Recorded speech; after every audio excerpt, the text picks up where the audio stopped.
I'm sure you've heard the news, but not like this. Get ready to dive into what's happening in the world of MMA. We're your go-to spot for fight night predictions, fighter interviews, and all the behind-the-scenes action you crave. And now, the moment you've all been waiting for. Give it up for your host, the one and only Panda. We are here with Mike Woodz, Jolicoeur. He has a fight upcoming in Combat FC 8. So let's get on into it. You can ask the first question. Yeah, man. What are you doing in preparation for this fight? Same as a normal fight camp. Everyone gets a little bit better. I learned from the last one and shit, but just been maintaining the strength and conditioning routine, making sure I stay consistent with that, and my cardio, and a whole lot of drilling, and a whole lot of drilling and flowing, and just drilling positions that we see ourselves maybe getting into and during the fight, and setting up the combos that we want to land, and practicing how we want to execute the fight on the feet, on the ground, on the cage, and all that stuff. So been doing a whole bunch of shit, my man. Working with the best guys in New England. So yeah, looking forward to the show. It's gonna be a great fight. So New England, are you part of the New England cartel? No, I'm not. Actually, my opponent, I'm fighting some guy out of there, so it's gonna be a good fight. You know what I'm saying? A grappler kid, and he's fought a couple of guys that I know, and just kind of like held them down and shit.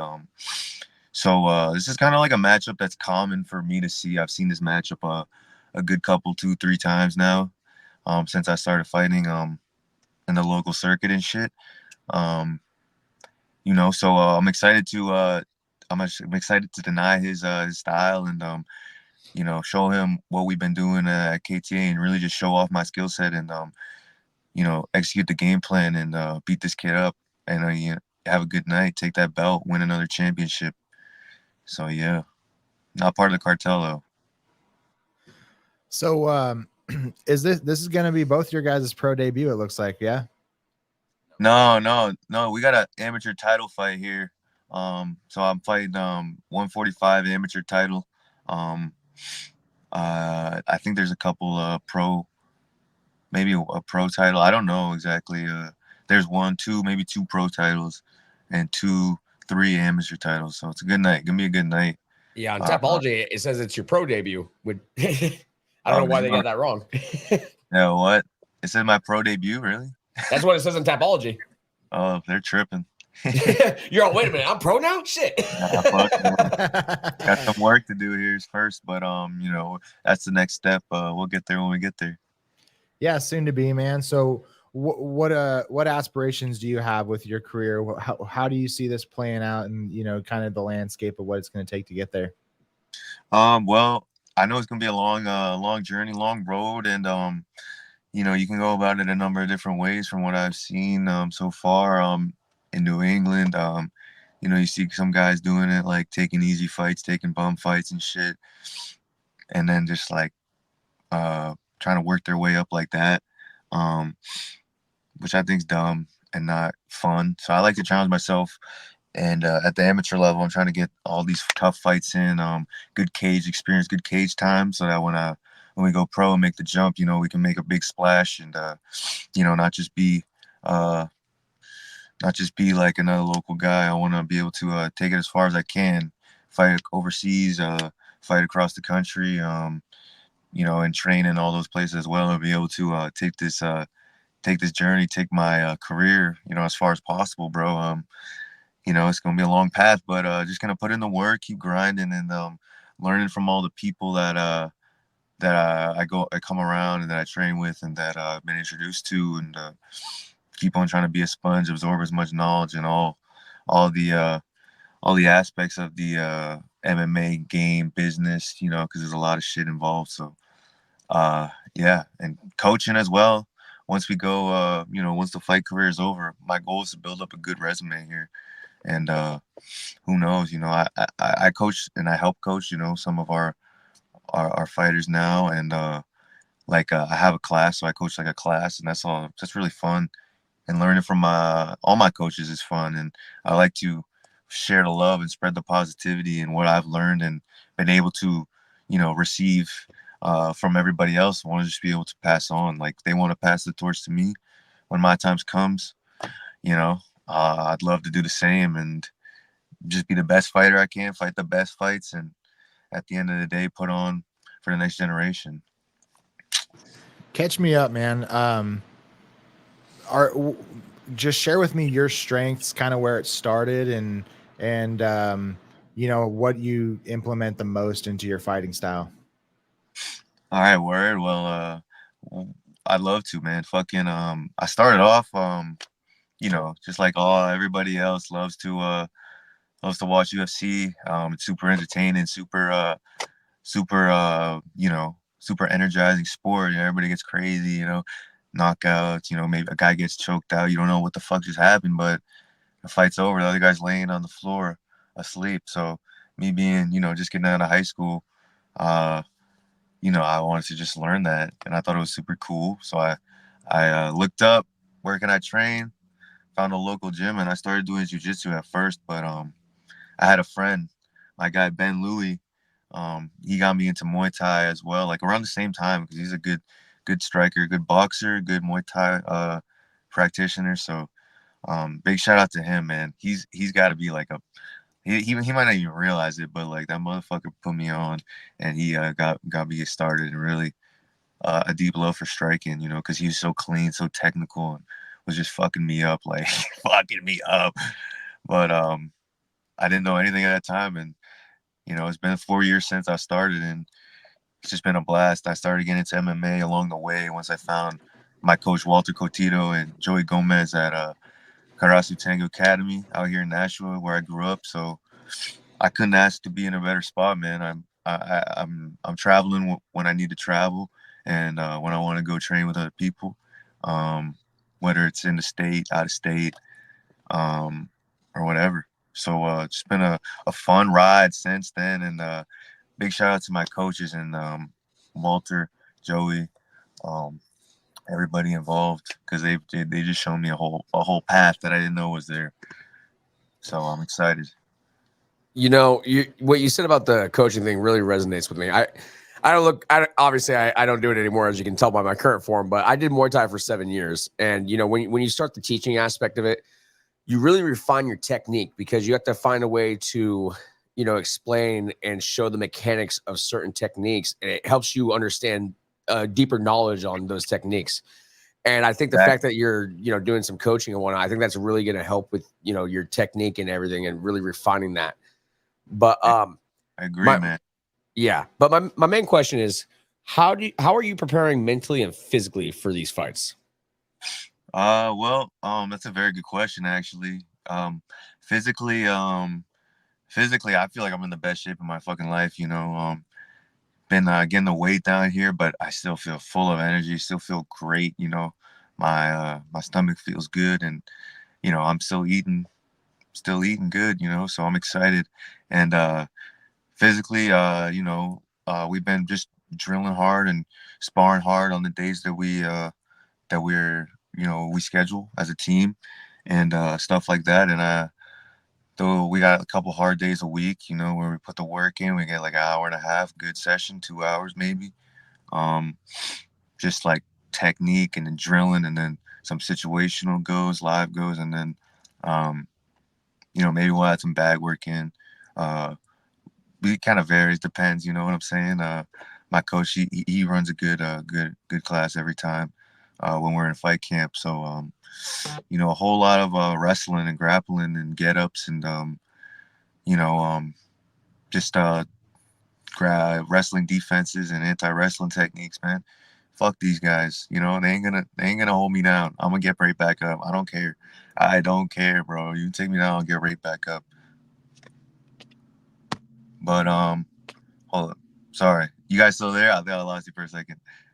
All right, and mentally, that's also a very good question that I like, because the whole mental side of things, when you're preparing and doing like these hard cardio workouts and these hard intense workouts, interval workouts, whatever the fuck your coach has you doing, and also like getting through those sparring rounds, and even just days maybe sometimes you don't want to be there. But like I really like have found like some comedy and just sitting outside for like 10 minutes, just breathing, you know, kind of just fucking meditating. You know, my strength coach big on like, he's a big guy and big on like those fucking breathing exercises, breathing techniques, and a whole lot of cool stuff like that. So it's definitely helped me mentally, you know, to just kind of find clarity, you know, sitting with myself, breathing, and just letting the thoughts kind of come to me, and fucking, you know, those inner conversations, you know, that I have with myself have been great, and some are tough, some are great, you know how it is. But there, you gotta kind of like, be willing to dive into that like bed of water, if you will. You know what I'm saying? Yeah, 100%. You know, we've had the pleasure of interviewing a lot of really high caliber fighters, and it seems like the more they evolve in their career, the more they actually focus on situational, like thinking through the situations and that process of it, and where they're at mentally, and more so than they do the actual training and the sparring part of it. Seems like there's more of an emphasis on that part. So I want to ask you, how do you handle the pressure of preparing for a high stakes fight like this one? Oh man, well, you know, I just look at I try to look at every fight as that's the next one, whether I'm coming off a loss, coming off a win, going or whatever the fuck it is, you know, whether it's a jiu-jitsu match. Try to look at it as the most important, you know, step to take, you know, the most important step next in the journey, in the process, the most important fight of my career, you know, because you know, it's fuck everybody else, really. Like, they don't care at the end of the day. They're just there for the entertainment, and you know, I'm there to put on a show and have fun and fight my ass off, you know, for that belt, for that win, and to elevate myself in the rankings, in the MMA community, and at the end of the day, as a fighter, you know what I mean, as a martial artist. So you know, I try not to let the pressure get to me. At the end of the day, man, you gotta thrive. You gotta thrive under those lights, and like when you feel like quitting, you can't quit. And when you feel like stopping, you can't stop. And when you feel like not doing shit, sometimes you just gotta thug it out and do it. So, you know, we all get nerves, man, and it's good to be able to have these platforms, like to be able to listen to, you know, former athletes, and you know, even comedians and stuff and performers, you know, talk about their experiences with nerves and fucking coming up and stuff like that. So I'm very fortunate to be in that in this era of technology, you know, where I can learn from people I don't even fucking know, but they're like just spitting free games. So I try to take in all that and not let the pressure get to me, man. Just that at the end of the day, you're fighting the man in the mirror most of the time. And like you said, once you elevate more and more and more, you know, I feel like it definitely becomes a mental challenge. You know, you got to keep on rising to the occasion and keep on finding ways to better yourself, and having people to help you along the way with that. So, yeah, man. Absolutely. So who is Mike outside of the octagon? Shit, man. I think I'm a pretty cool guy. I fucking I mean, I like to smoke weed. I'm a plumber right now, commercial plumber. So I got that 6 to 2 schedule.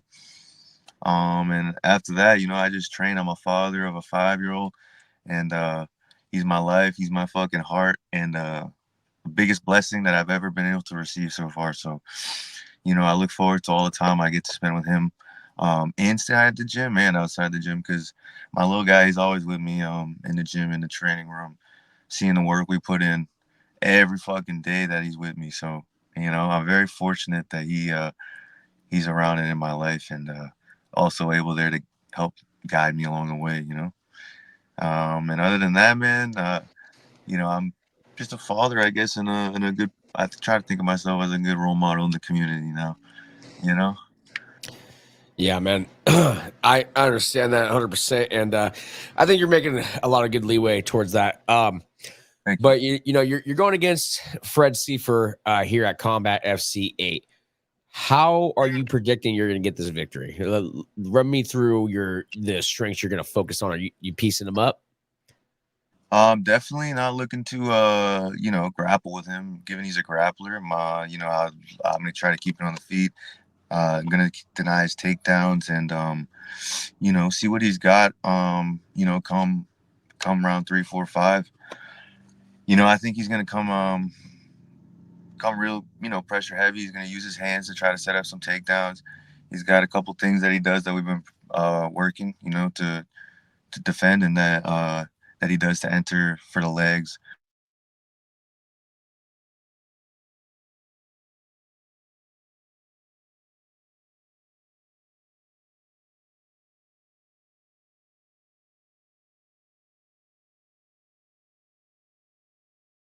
Yeah, we lost him. He'll probably jump back on. My phone. Whoop. Can you hear us? My phone overheated. I apologize for that. Hey, it's no problem, man, at all. Can you ask that one more time, and I'll try to pick up where I left off. I apologize. I'm not sure. I'm not sure where we left off. Yeah, we started talking about other things. What I'm gonna deny this fool. I'm gonna deny his offense. Awesome. Anyway. Well, man, I think that's pretty much all the questions we got for you. But shoot me a follow on Instagram. It's PandaMMANews 1. That way I can tag you when this interview comes out. All right, yeah, sure. Sorry about that, dog. But I thank you for having me on, bro. Fucking appreciate it. Yeah, it's no problem at all, dude. I really appreciate your time, and I appreciate you hopping on here with us. And I'll definitely tune into your next fight, and hopefully we get to see your hand raised.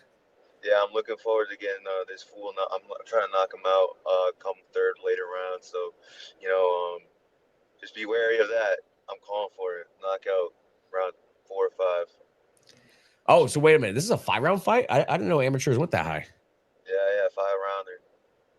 Okay, I thought amateurs was only 3. Okay. It's a title fight, that's why. Oh, okay, that makes sense. Yes, Alrighty. Sir.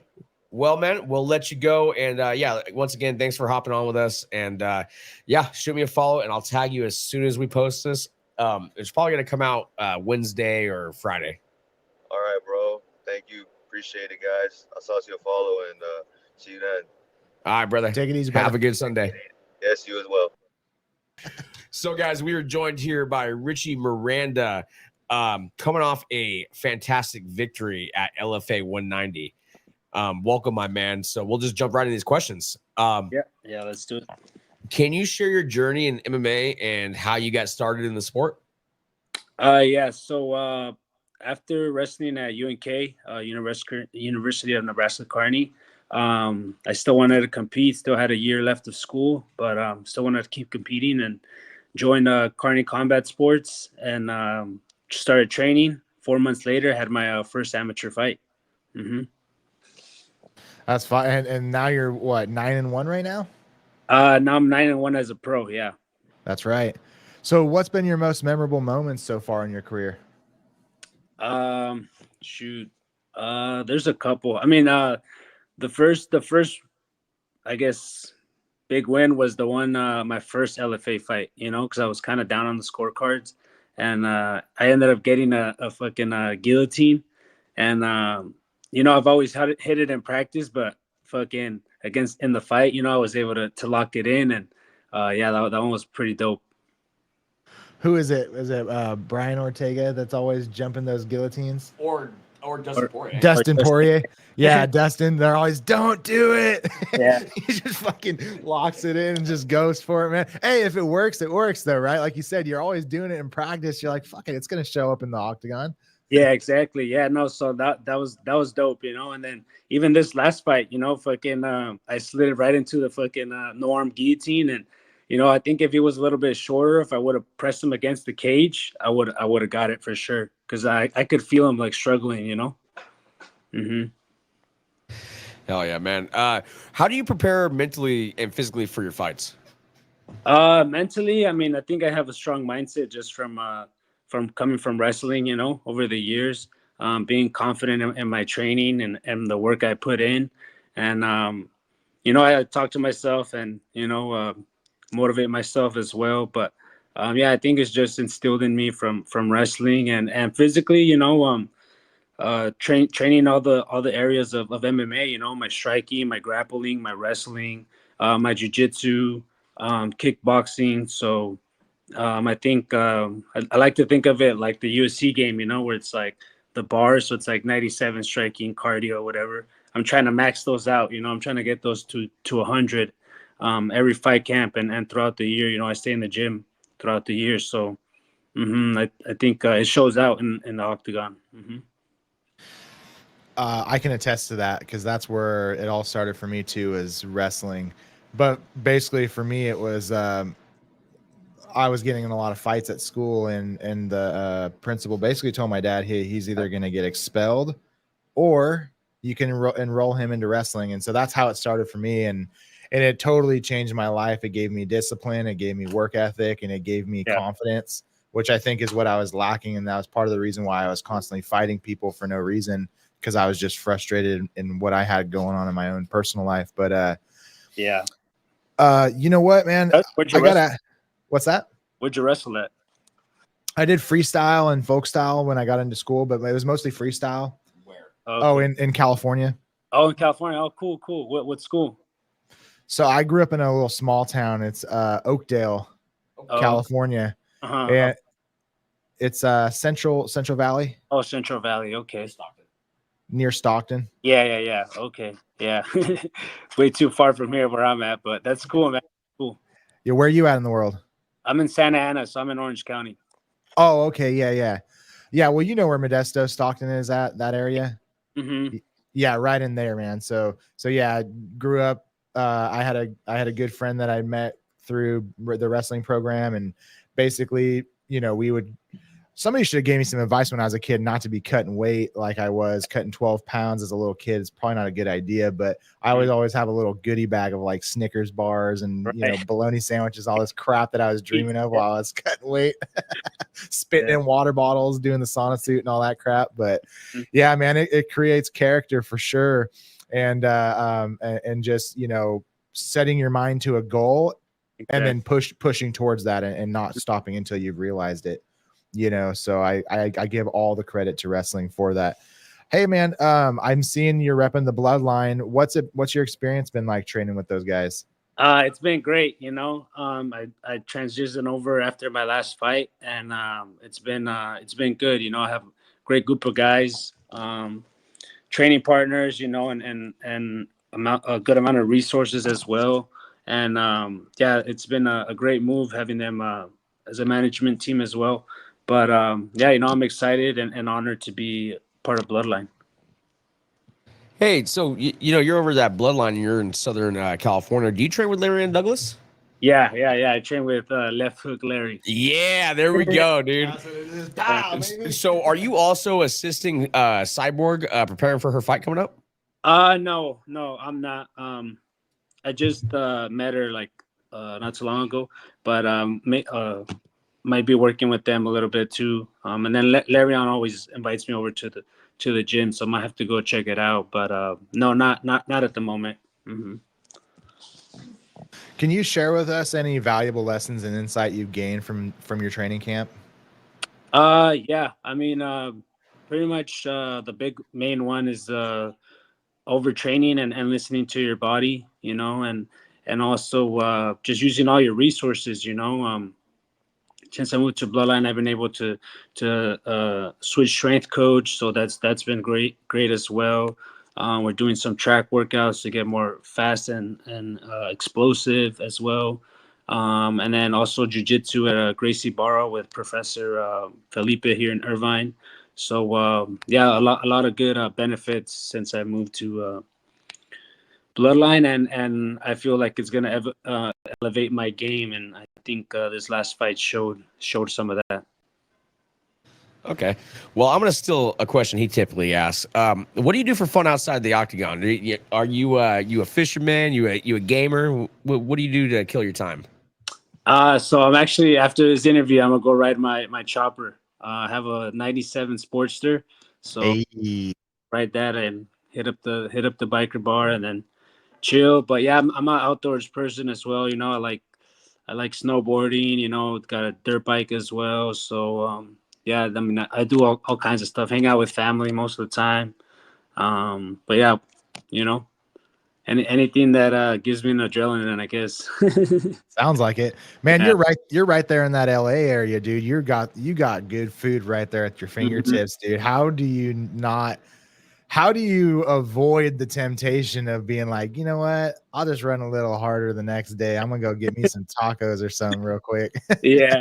No, yeah, I'm definitely a big foodie too, especially coming from wrestling. But yeah, this week I've pretty much got to indulge all kinds of food, ceviche, tacos.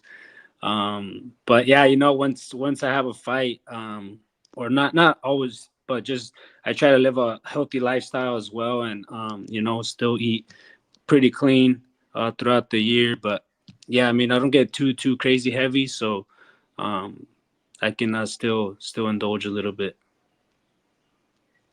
That's killer, man. So I always love asking this, but who has been your biggest influences and mentors in your MMA career? Um, I want to say, I mean, my parents, just their hard work and dedication, that's one for sure. And then, pretty much just I try to take things from all kinds of people, training partners, coaches, other fighters, and just regular people as well, just how they are, and see what works for them, and I implement it into my lifestyle, and then the fight game. So yeah, all kinds of people. Hitters, Yeah. professional athletes, people that have competed like at a high level. hmm Hell yeah, man. Well, you're working with a very solid team out there. Is anyone in Dana's ear or Hunter's ear trying to get you on Contender Series or tough? Yeah. So they Ed Soros, the LFA president, was really happy with the fight. So I got fighter tonight, so that was tight. And then Mark Berry, the matchmaker, as well. So I mean, I know Sean knows about me. And I know the UFC has knows about me as well. But yeah, they said they're gonna put in a good word, and Cub as well. So I'm hoping that call comes. hmm You're a fighter, but are you also a fan? Do you tune in and watch the fights as well? Yeah, I pretty much watch fights every weekend. Yeah, I'd be curious to get your picks on this upcoming LFA event, the 192 that's happening right there in Santa Cruz. Okay. Let me see if I know anybody. Well, I was actually referring to get his picks on UFC, but all right. Yeah, well, since you fought LFA, you were just on the 190, so I'll pull up a couple names and let's see if you know any of them. While he does that, let's run through this upcoming pay-per-view for UFC. So we're just gonna stick to the main card. It's 306 at the Sphere. The first fight of the night: Ronaldo Rodriguez versus Ode Osborne. Who do you got there? Shoot, I don't know him, but I'll go Rodriguez, Mexican. Hey. Okay. Daniel Zellhuber versus Esteban. I can't say that name. Rebovics. I got Daniel. Oh yeah. Brian Ortega or Diego Lopez. That's a hard one. I'm gonna have to go with Lopez, bro. Yeah, dude. Diego Lopez is fire right now. Yeah. The third fight, Alexa Grasso versus Valentina Shevchenko. I got Grasso. Hell yeah. I think I got Grasso in that also. And the main event, Sean O'Malley versus Merab Dvalishvili. Sugar Show. Hell yeah. Sugar Sean, man. Sugar Sean. Merab's nose is too big for Sugar Sean, man. Yeah. He's fighting Toucan Sam. Gonna see that Lego head coming at him, No, for real. Yeah, he's gonna go out there and try to grab legs, but he does a great job with his distance and control and all that sort of stuff. Mm-hmm. In the LFA world, this one's coming up in 2 weeks. It's going to be September 13th. I'll just go the top 4 fights. So we got David Solorzano versus Alan Begrasso. Do you happen to know those guys? No, I don't know those guys. All right, let's skip it. Isaac Thompson versus Israel Delgado. I'll go with Thompson. Okay, for sure.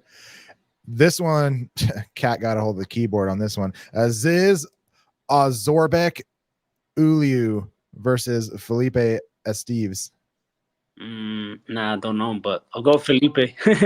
Good choice. He's 10-1, and he's Brazilian. And then main event is Mark Climaco versus Victor Diaz. Nah, don't ring a bell. I'll go with Mark's American, Victor's the Brazilian. All right, let's go American then. America, fuck yeah. Right. I'm with you on that one. Is that it for your LFA picks? That's it. Yeah, I just did top 4. Yeah. Well, the UFC picks were more entertaining. You actually knew who they were. Yeah. Well, it's just there's more eyes on it.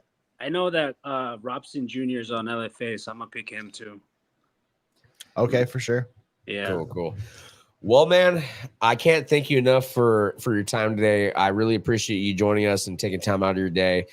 I can't wait to see what's next, whether it's LFA or Contender. Yeah. Hopefully it's Contender, man. I watch it every week. I'd love to tune in and see you on there just fucking clobbering fools. Yeah, thank you. Yes, sir.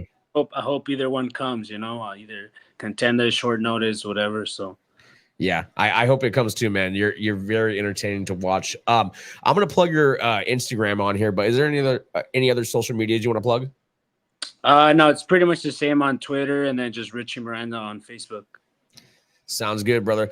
Well, like I said, thank you so much for joining us, man. And yeah, can't wait. Take it easy, man. Appreciate it. Yeah, thank you guys for having me, and talk to you guys sometime in the future. Sounds good, brother. Thank you. Into this with you, guys. We have Renato Indio Valente. Did I say that right? Yes, exactly. Perfect. I grew up in a small town, dude, so I butcher people's names left and right. Actually, fun fact, we're from the same town as your opponent. All right. I used to train with Buddy. We're rooting for you, though. Thank you. Appreciate that. Yeah. Hey, so you got a fight coming up here in less than 2 weeks. Have you made the flight to California to get acclimated to the time zone? No. Yeah, I'm still in Danbury, Connecticut. Yeah, I fly to California, I think at 11 or 10. Okay. Man, you're in for a treat because when that fight's over, you have all the best food at your fingertips. You're going to be spoiled with all the options we have out here.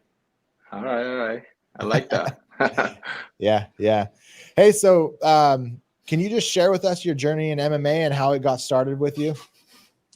Yeah, man, born in Brazil, Amazon, whole family's native. And, we have a big star there as a Jose Aldo Jr. So grow up, see this guy fighting, and then get me to it, MMA, jiu-jitsu first. And, after 19, just go to the MMA and focus a lot on that. Moved to Rio, become a pro there, train a bunch of gyms and, had a bunch of coaches. Went to Mexico, become a number 1, I think, in Mexico in middleweight, welterweight. And that time I was fighting welterweight, and then moved to America.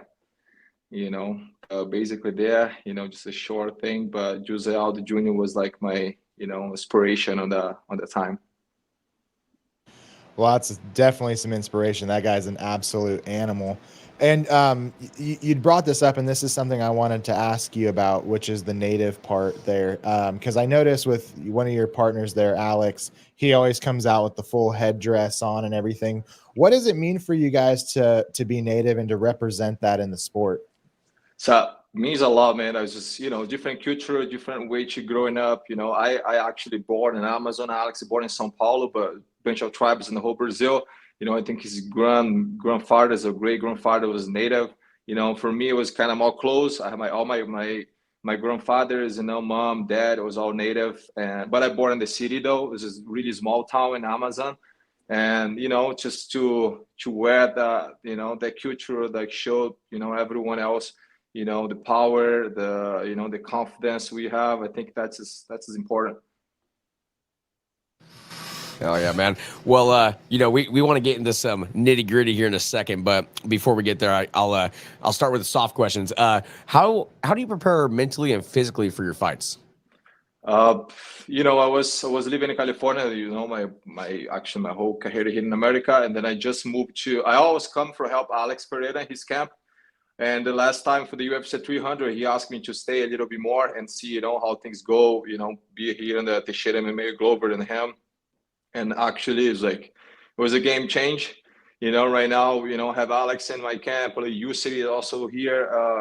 Have Austin that really good wrestling. Like the gym right now is really good. Training is really hard.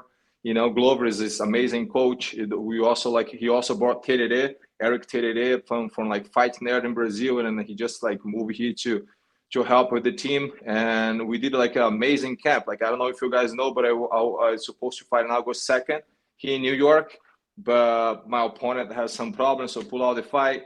And one more time, I'm going to Santa Cruz with 2 camps, and I feel really ready, Yeah, I imagine so. You just had one massive camp at this point. Were the fighting styles between the 2 different opponents, were they at all similar? Was it similar in preparation, or was there any adjustments that you had to make? Actually, they pretty similar. I feel a body more aggressive and more experienced in MMA for sure. Sherman, the Russian guy, was just new in MMA.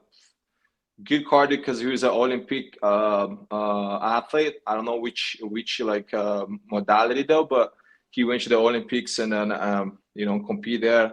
And yeah, I think a body fight is more interesting for me. Happy to he get the fight. And I know he was fighting in a welterweight, and then he get up to middleweight to fight me. It just feel it's an honor. I think he's a great fight. A lot of experience in MMA, and everyone knows I want to make UFC. So I think that's a great opportunity to show everyone how wet I am.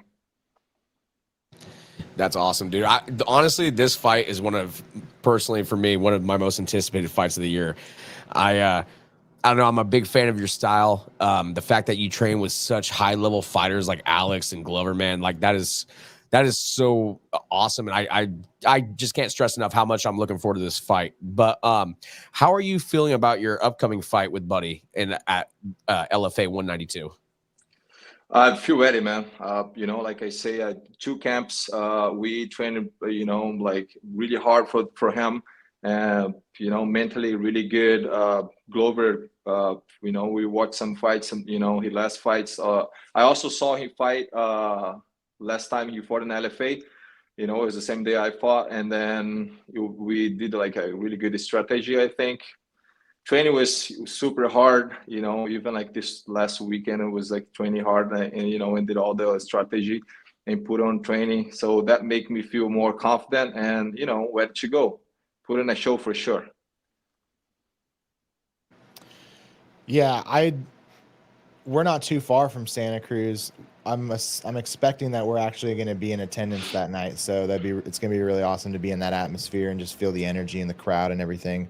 And, so I always love asking people this, and this is off the topic of MMA, but I'm just curious to know, who is Renato, outside of fighting, outside of training? What are you doing with your spare time? What do you find joy in? Man, I'm super I have a son, I'm like a family, I like to spend time with my family. I like to, activities, man. I surf. Depends on the time of the year. I like to snowboard. I like to do, all the sports. I also have the bikes here, cycles and everything else, just to make me, everything just to help me in the fighting. I think, to be honest to you, my, since the last 3 years, I changed my mind, and then I feel more ready for everything that's coming right now, because that change. I feel everything I do now also involve me to develop skills, or my mind, my brand to fighting at the end of the day. I think that most of different thing I do is spend time with my family. Also is good for my mind, and play PlayStation. I was just gonna ask you, it looks like you're in a gaming chair right now, man. What are you getting down on? FIFA for sure, UFC we play, and then Call of Duty. I think that's the strong man games we do here. Hey, who's your fighter you play as in UFC? UFC right now for Alex Pereira is 100% of power. So, his number 1 choose, and the Glover Teixeira for sure. like to fight with those guys. I'm actually really fan of Israel Adesanya also. The game, he's really good, you know. Okay, so I'm assuming you've had the opportunity to play these guys, one-on-one on the UFC game. Who wins? Alex. Alex wins. He's a gamer. Yeah, he's a gamer. He does. Yeah. Yeah, I'm sure he's got to play with his kids too. So if his kids beat him, and then he takes it out on you, probably. See, that's 100%. So, back to the MMA part of this. What motivates you both inside and outside the cage? What motivates me, man, like the people who's around me, people I bring to my career, to my life, like my family, Glover, all those guys already made it, like make their way and just follow their way right now. And those guys really motivate me. Like Glover Teixeira right now, being like how can I say it, a really big head coach in my life, a mentor, and of course my son, all those things. Like outside the cage for sure, my son, my family, and inside, like right now, Glover, the Hope, partner trainers and everyone, those guys like motivating me, like it's crazy. Just sometimes I'm driving to the gym and say, man, like today I need to stay on the mirror to spar in Alex, to spar the Usuri, and to say that. And like, but I love those guys because I know everything they do is just for like make me better. So that motivates me to, fight. Yeah, I can imagine. So I mean, I think I'd be motivated if Alex is bouncing around in front of me too. That's intimidating as heck. So how do you balance your time between training, fighting, and your personal life? Right now, I just like this year, I just fully changed my whole life, especially like my personal life. So I sent my son from Brazil, so he spent some time with our culture there and everything. Learn Portuguese because he's born here in America, so he's American, but he's in Brazil right now. And then I'm fully like focused on training right now, so I don't need to think much about my personal life, because people always take care of that. We just like cell phones, call, every day, call him or whatever, try, see the family business we have there or whatever, just like everything my family is helping me right now. So that's why it's one thing, as I think it's a game change for any fighter, when you leave that. And it's kind of like personal life or like your regular life is just not exist. You dedicate yourself, like I see Alex, for the last 3 years, and now the guys don't have a life, so, but he get his results, I think, he has his prize. So that's what I'm doing right now. Same, just focus on MMA. Yeah, absolutely. You get what you put into it, right? Your family has a business. What's that business? In Amazon, we invest in real estate, and then we also have some the mineral. Like I'm born in the gold city. You guys know, like Amazon has a lot of gold, diamond. So we're gonna start work with that next year. So right now, the river is like low, because we're on the summer there, and I mean winter there now. So next year when the rivers go up, that's the time we start working. So that's basically take out what my family does there in Amazon. Shama, man, let's go. Shama.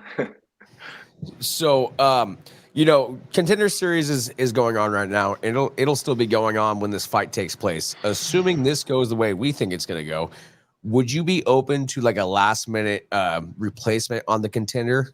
Obviously, assuming if you get the victory.